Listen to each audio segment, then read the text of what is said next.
जैसे यहाँ लिखा है विद्यार्थी, तो यहाँ पर अब प्रथम शब्द का अंतिम वर्ण और द्वितीय शब्द का प्रथम वर्ण जब मिलेंगे तो एक नया विकार उत्पन्न होगा और उसी से एक नया शब्द बनेगा। तो यहाँ पर जैसे विद्या, आ, बड़ा आ। नमस्ते दोस्तों, जय श्री राम। कैसे हैं आप सब लोग? आई होप आप सब अच्छे होंगे, स्वस्थ होंगे और तंदुरुस्त होंगे। दोस्तों, स्वागत है आपका पीकू की हिंदी पाठशाला यूट्यूब चैनल पर। आज की इस वीडियो में हम जानेंगे संधि के प्रकार के बारे में। तो वीडियो में आगे बढ़ने से पहले आप लोगों से एक रिक्वेस्ट है, अगर आपको वीडियो अच्छी लगे तो लाइक, कमेंट एंड वीडियो को शेयर जरूर करें और मेरे चैनल को सब्सक्राइब जरूर करें। तो वीडियो में आगे बताया था कि संधि अक्षरों का मेल और उच्चारण में बदलाव है। या दूसरे शब्दों में कहें तो प्रथम शब्द का अंतिम वर्ण और द्वितीय शब्द का प्रथम वर्ण जब मिलकर कोई विकार उत्पन्न करते हैं या उनमें परिवर्तन होता है तो उसे ही संधि कहा जाता है। दोस्तों, चलिए बात करते हैं अब संधि के प्रकार की। संधि के कितने प्रकार होते हैं? वैसे तो संधि के 3 प्रकार होते हैं। मैंने आपको पिछली वीडियो में बताया था कौन कौन से, स्वर संधि, व्यंजन संधि और विसर्ग संधि। तो आज हम स्वर संधि जानेंगे और स्वर संधि के प्रकार कितने हैं। चलिए, स्वर संधि दोस्तों, जब दो शब्दों के मिलने पर उनके बीच के स्वरों अ, आ, ई, उ आदि में बदलाव हो तो उसे स्वर संधि कहा जाता है। मैंने आपको बताया था वर्णमाला हमने पढ़ी है, उसमें जो स्वर हैं वो कौन कौन से हैं? अ, आ, ई, उ, ए, ओ, आदि, ये हमारे स्वर हैं।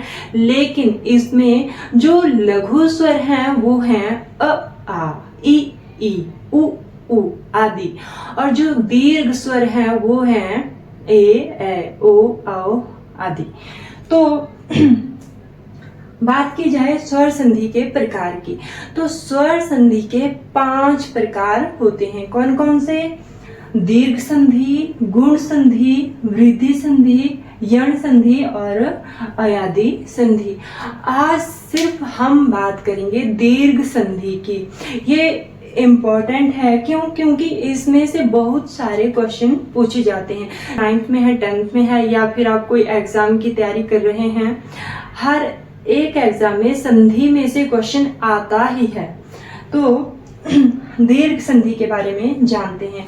यहाँ पर मैंने आपको बताया छोटे स्वर, लघु स्वर जो है वो कौन कौन से? अ, आ, ई, उ आदि। तो इसमें भी हम जैसे ये पढ़ते हैं, जैसे अ, आ, ई, उ।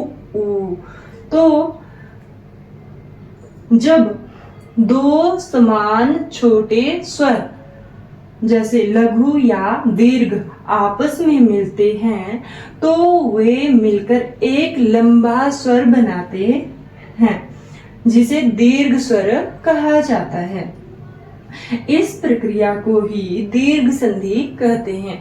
तो यहाँ पर कुछ नियम हैं, जैसे अ प्लस आ, तो जब ये दोनों मिलेंगे तो एक क्या बनेगा? दीर्घ स्वर, जैसे आ, है ना। और जैसे ये है ई, अब ये दोनों मिलेंगे तो क्या बनेगा? ई, उ। तो दीर्घ संधि ही आज हम जानेंगे। प्लीज वीडियो को लास्ट तक देखें और जाने दीर्घ संधि के बारे में। तो यहाँ पर मैं आपको अब उदाहरण सहित बताती हूँ। इसके मैं कुछ उदाहरण दूंगी, जैसे जिसमें आ से कुछ शब्द होंगे, ई वाले भी होंगे और उ वाले भी होंगे। तो उसमें हम संधि जोड़ेंगे कि किस तरह से हम संधि को जोड़ते हैं। बाकी संधि विच्छेद भी होता है, वो हम बाद में जानेंगे। दोस्तों, मैंने अभी आपको समझाया कि जब छोटे स्वर जैसे लघु या दीर्घ आपस में मिलकर एक नया दीर्घ स्वर बनाते हैं, लंबा दीर्घ स्वर बनाते हैं। अब यहाँ पर उदाहरण है, जैसे चाहे जहां पर ये स्वर होंगे वहीं पर ये संधि दी जाती है, मतलब वहीं पर दीर्घ संधि होती है। अब यहाँ पर कैसे समझेंगे? जैसे जहां पर अ प्लस अ मतलब लघु या लघु या दीर्घ या लघु या दीर्घ दीर्घ या लघु जहां पर होंगे तो जो विकार होगा, जो स्वर बनेगा वो दीर्घ स्वर बनेगा। जैसे यहाँ पर आ। अब यहाँ पर है ई, लघु ई भी है और दीर्घ ई भी है। लघु या लघु, लघु या दीर्घ, दीर्घ या लघु, लघु या दीर्घ जब भी मिलेंगे तो एक दीर्घ स्वर बनाते हैं। जैसे यहाँ पर बड़ा ई।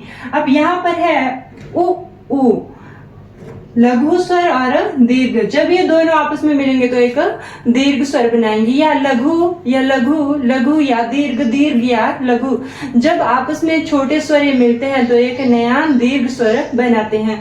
तो यहाँ पर आ वाले जो हैं यहाँ शब्द दिए हैं मैंने। जैसे यहाँ लिखा है विद्यार्थी, तो यहाँ पर अब प्रथम शब्द का अंतिम वर्ण और द्वितीय शब्द का प्रथम वर्ण जब मिलेंगे तो एक नया विकार उत्पन्न होगा और उसी से एक नया शब्द बनेगा। तो यहाँ पर जैसे विद्या आ, बड़ा आ, ठीक है। और ये अर्थी और यहाँ पर लघु और ये मिलेंगे तो क्या बनेगा दीर्घ आ। अब हम इसको कैसे लिखेंगे,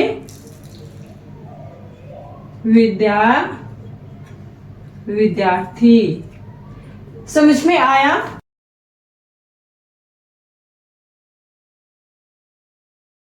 तो यहां तक समझ में आया। अब नेक्स्ट है ई वाले, रवि इंद्र।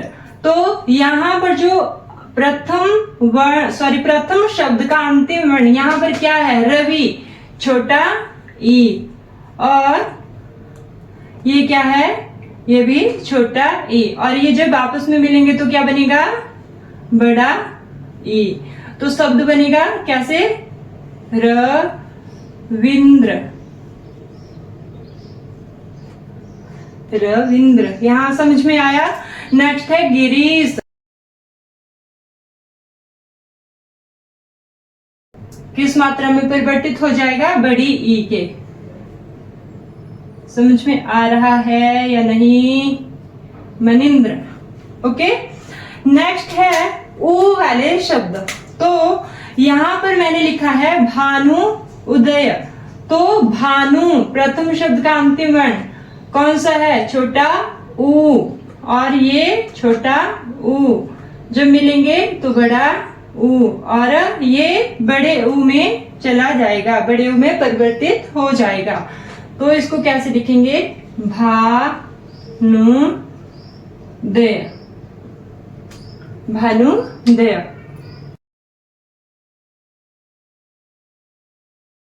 ऊ और बन जाएगा लघुत्तर। तो ये था हमारा दीर्घ संधि। तो जहां पर भी इस तरह के क्वेश्चन आएंगे तो वहां पर आपने जड़ से पहचानना है प्रथम शब्द का अंतिम वर्ण और द्वितीय शब्द का प्रथम वर्ण। जब भी आपस में मिलेंगे तो दीर्घ स्वर ही बनेगा, उसमें दीर्घ संधि ही आएगा। होप करती हूँ आपको यहाँ तक समझ में आया होगा। नेक्स्ट वीडियो में हम जानेंगे गुण संधि के बारे में। आज की वीडियो में सिर्फ इतना ही। अब मिलते हैं नेक्स्ट वीडियो में। धन्यवाद, बाय बाय।